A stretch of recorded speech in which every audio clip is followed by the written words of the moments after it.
America, the seaplane and sailboat ride the same waters.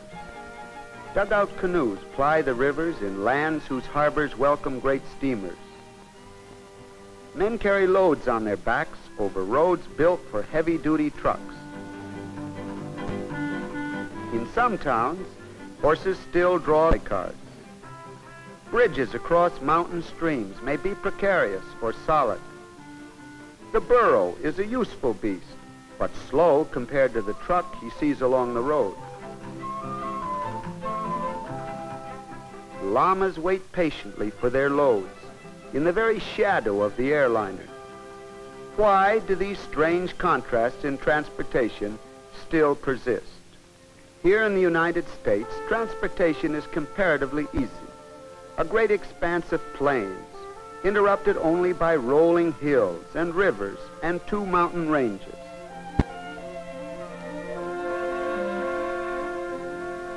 But in Mexico, roads and railroads are hard to build, hard to maintain. Look at Mexico's topography. For the most part, a high plateau, jagged with canyons, or 8,000 feet above the sea. The earth is dry and hard. Or compare the contour of our own land with another region, South America at the equator.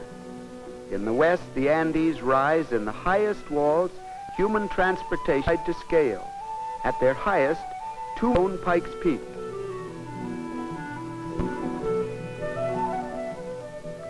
In the east are the almost impenetrable tropical rainforests of the Amazon and Orinoco.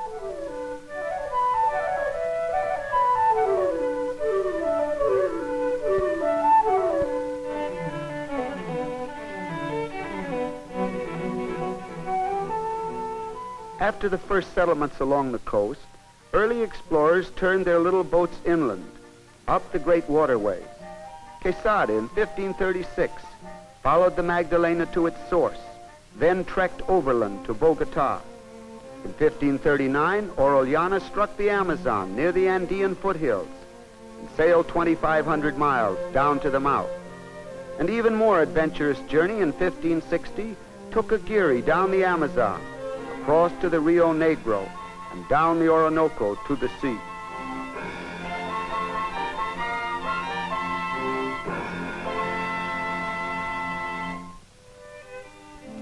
The dream of gold eventually drove most of the explorers away from the river trails to prosper or to perish beyond the Andes.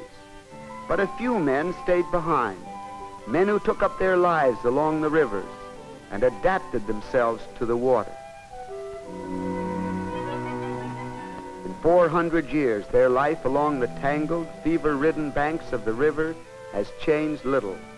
They gather the harvests of the jungle and bring them many hundreds of miles down the river to the trading towns, living and traveling on their crude boats.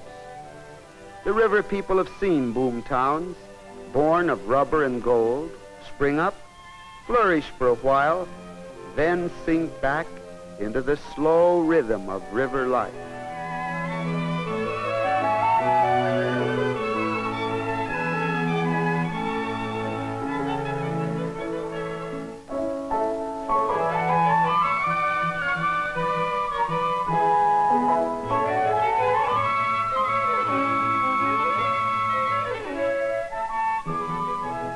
Coastal shipping also flourished, and often the only communication between one city and another was by these boats. No roads, no railroads, only ships. Not all the shipping lines were European or United States owned. Many were native Latin American. Chile, Brazil, Argentina, and others developed their own great steamship companies to trade proudly with us and with all the world.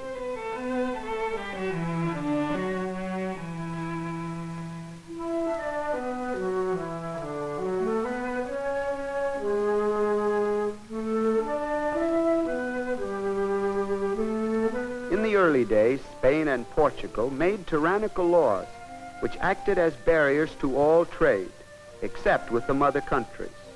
The young nations could not even trade with each other. There were men, like Francis Drake and John Hawkins, who broke those laws but the Spaniards branded them pirates. The laws are no more, but there is still little trade between the nations, and few roads cross their borders. But within the individual countries, cities grew and prospered through expanding commerce with Europe, and eventually with North America. These great capitals, with their tall buildings and crowded boulevards, are as cosmopolitan as those of other continents, but they are not connected with each other by any ordinary means of travel. Rio de Janeiro and Buenos Aires are 5 days apart by boat, and the Trans-Andean train, which connects Buenos Aires with Santiago, runs only once a week.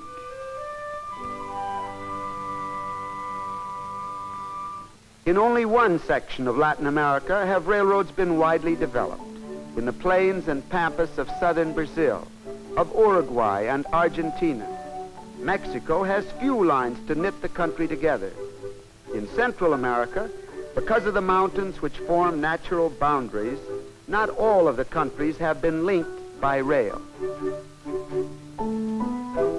In Brazil, the picture is even more unusual, for here there are only tiny spur lines running from the coastal cities into the interior to pick up the riches of the jungle, but which never connect one city with another.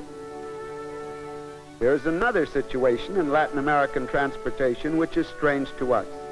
On some of the great estates, as large as Rhode Island, there is a self-contained transportation system with excellent roads and even narrow-gauge railways, such as this one, which brings sugar cane into one central point on the plantation.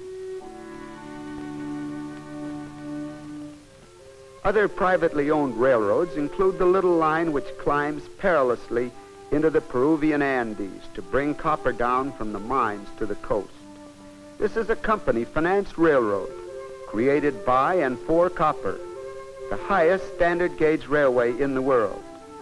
It is the main contact between the little copper towns with their Indian workmen and North American overseers and the outside world. Way stations are only tiny Indian villages. There is little passenger traffic and no goods to carry out of the dry hills but the precious copper.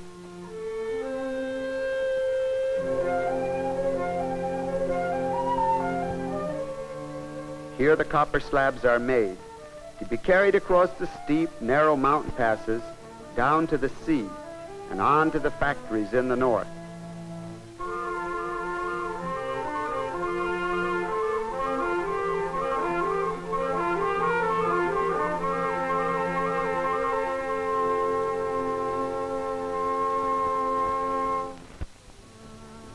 The railroad problem is also difficult because Latin America is not generally industrialized. Construction material and railway equipment must be imported, even to the smallest parts for locomotives. But there are also economic difficulties. In most regions of Latin America, there have not been enough passengers and goods in the interior to support expensive railroad construction. You can travel for miles and never see a house or a human being.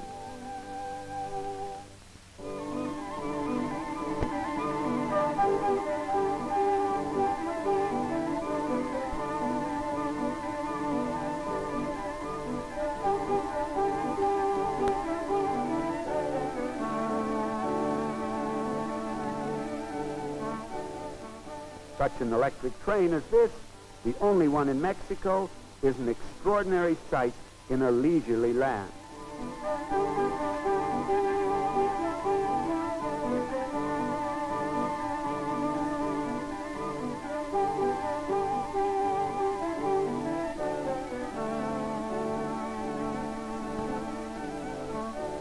It is interesting that the only place where the railroad has proved really profitable is in an area long neglected by the explorers, whose minds were on the legends of El Dorado, and that is on the plains of Argentina. Here the British have invested more than $1 billion in an efficient, widespread railroad system originally constructed to bring the products of the Pampas to Buenos Aires so that they might be shipped abroad. And the domestic advantage to Argentina of this railway system has been enormous.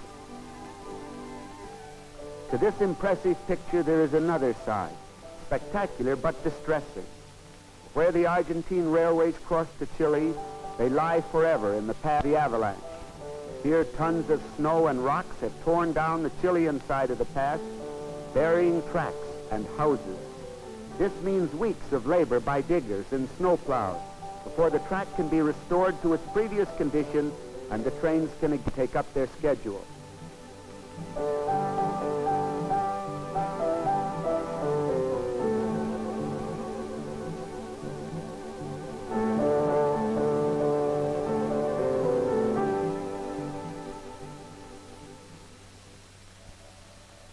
There are still places the railroad cannot go, and others where the countries cannot afford to build them. In such regions, highways are being built, and automobiles, buses, and trucks are extending the transport system.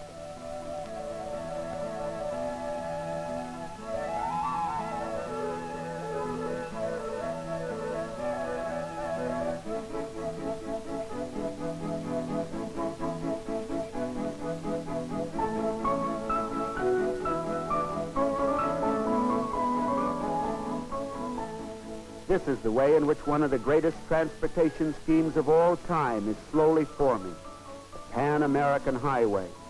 When completed, it will be the longest continuous highway in the world, running from Alaska to Cape Horn. It is not yet finished. The work is slow and expensive. The road must follow mountain trails, which are all that remain of the great Inca highway, and must skirt marshes and break through jungles and cross rivers in flood time. In addition, each country along the path of the road is working to bring its own internal system of roads up to join the great arteries, to bring its own people within easier reach of their neighbors. Latin Americans love to travel. For the wealthy person, travel by plane, Pullman, or his own expensive car is no novelty. But for the poor, highway travel is new and exciting, and buses are places for the sort of comradeship they so deeply enjoy. Men, women, children, and bundles, cheerfully bent on going somewhere, anywhere, in a spirit of good humor and high adventure.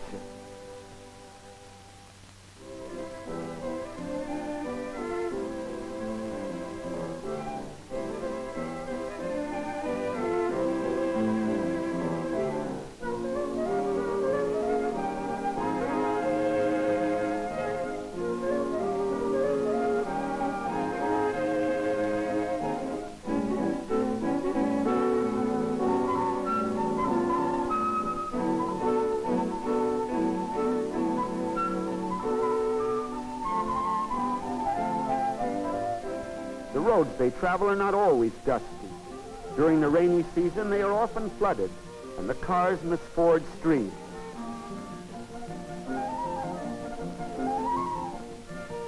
In addition to this complex problem of transportation, there is the further problem of rapid transit between Latin America and the United States. Railroad connections between North and South America do not exist, and perhaps never will be built. Ships are slow. Even fast steamers take more than 2 weeks to make the journey between northern and southern ports. A quicker way, a way that leaps all these hurdles of time and space, may be for Latin America the only way. Fortunately, Latin America is air-minded, perhaps more than we are. We have so many other methods of transportation that we see the airplane as only one more step in a great system. But Latin America sees it as the immediate answer to its transportation problem, a great network to link its countries together and itself to the rest of the world. There are two main uses for the airplane in Latin America. It is a super explorer, winging across mountains and jungles to seek out new sites for mines and oil camps, and to carry engineers and officials, as well as mail and freight, to remote posts.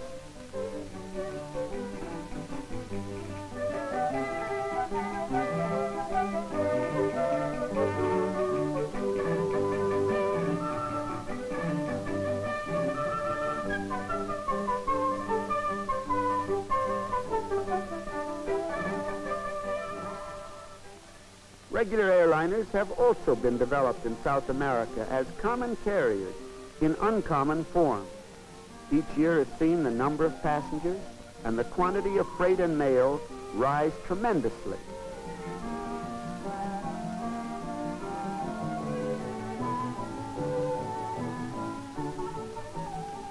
In every country, the great airway systems have been enthusiastically welcomed. North American enterprise has provided added scope for Latin American ingenuity and manpower.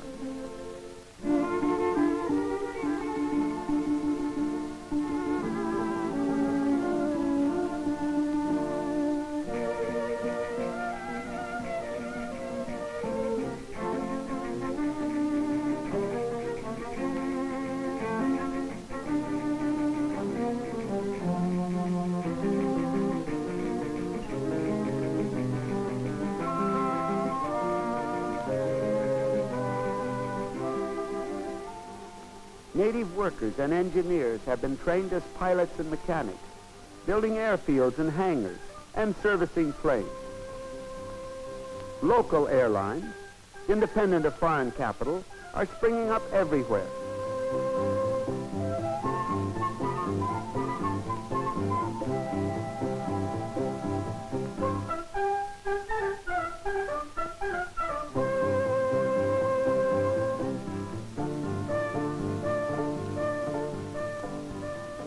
We had 100 years of struggle with transportation, the covered wagon, the riverboat, the railroad, the automobile, and now the plane. But with the technical knowledge now available to her, and with her extraordinary dream of the future, Latin America may well hurdle all the old obstacles and learn to travel and to carry her burdens over the new road south by air.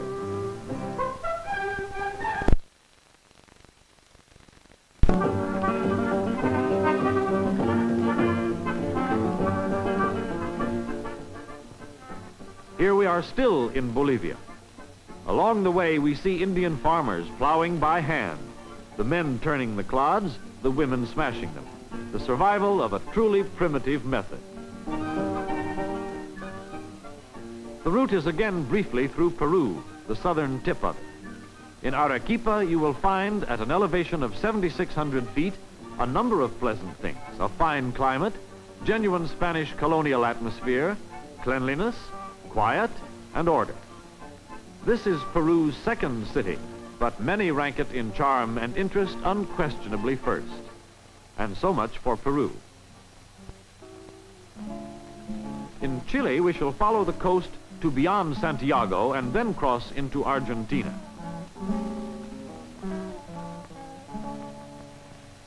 The route along the coast of Chile, in other words, this part of the Pan American Highway, is generally straight and level over the desert.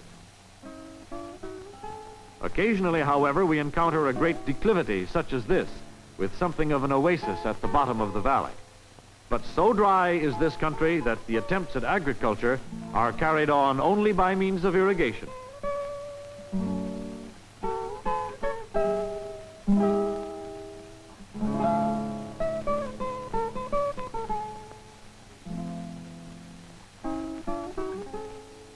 Miles of the road cross Chile's famous nitrate beds, one of the country's most valuable resources until artificial nitrates were developed.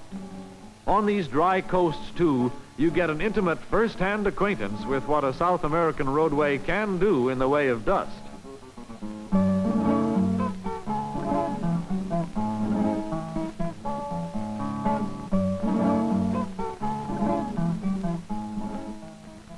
Occasionally, the road comes right down to the sea, a welcome change after so much motoring over barren coastal tableland. For the most part, this Chilean coastal roadway is merely the desert surface, cleared of rougher material. Like all desert country, however, it has its own individuality and queer fascination. As you approach the latitude of Santiago, the shore towns become increasingly handsome. They are obviously the summer headquarters of the well-to-do people from the capital.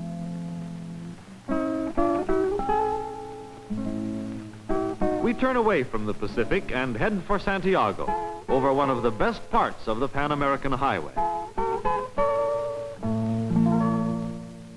Santiago is another of those South American capitals blessed with a perfect combination of altitude and latitude.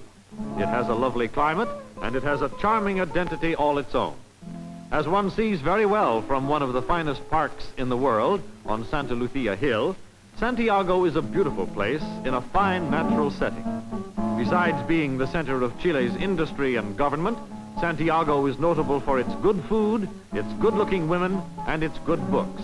A fine place, this Santiago. Another side trip now to lofty Uspallata Pass and the famous statue of Christ on the Chilean-Argentine boundary. The approach to the pass is a complex system of curves and hairpin turns.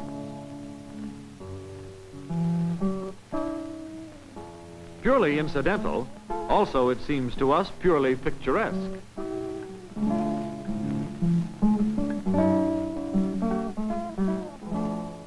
Now we are approaching the pass.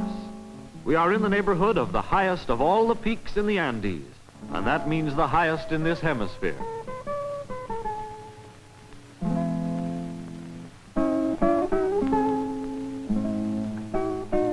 This route is not the simplest motoring in the world. You have miles of climbing and twisting. Now we are actually at the Cristo Pass. It crosses the Andes at an elevation of 13,000 feet. Dominating the scene is mighty Aconcagua, 23,081 feet, the highest peak in all America, south or north. For sheer magnificence, this is the supreme moment of our whole trip. This is where Argentina and Chile meet. And here, modeled in bronze melted down from cannon, is the great Cristo Redentor statue. It bears the inscription, "Sooner shall these mountains crumble into dust than the peoples of Argentina and Chile break the peace which at the feet of Christ the Redeemer they have sworn to maintain."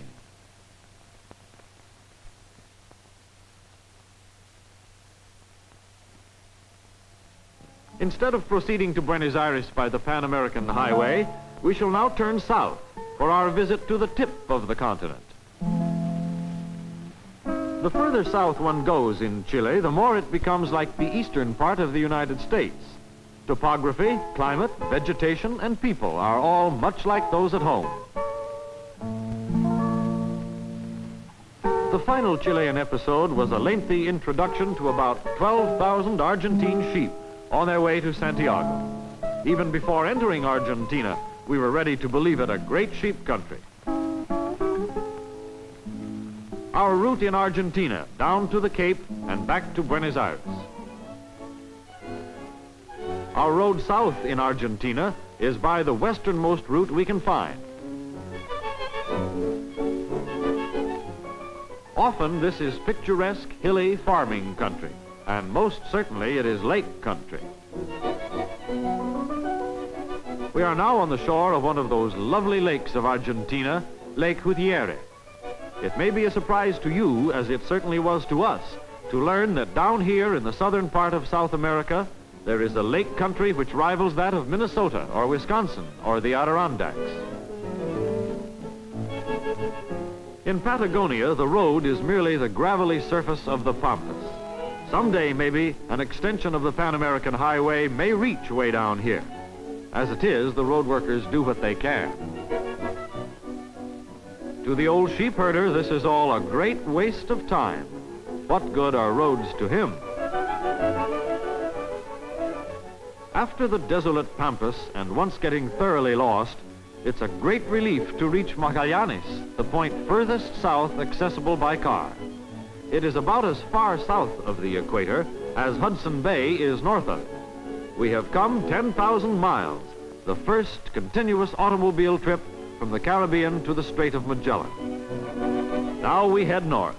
We are in Argentina, remembering with an effort that Buenos Aires is 2,000 miles away.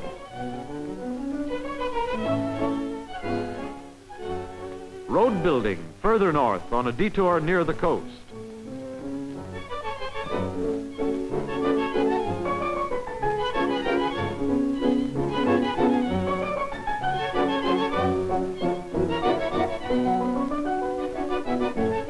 Mar del Plata.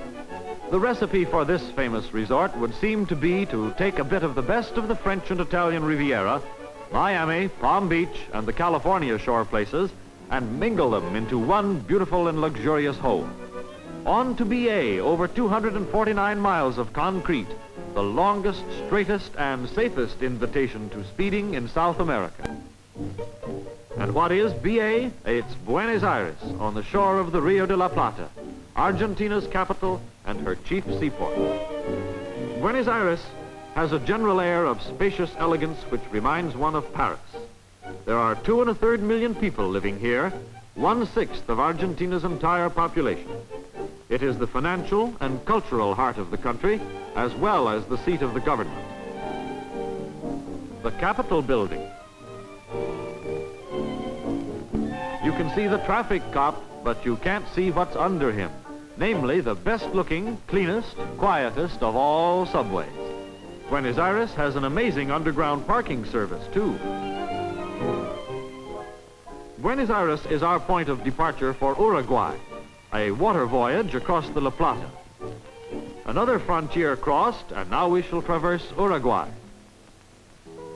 If you follow us on this journey, have $15 handy at this point to pay for having your car ferried across. At Montevideo, the Germans not long ago installed an object of interest, for this is the graveyard of the Graf Spee.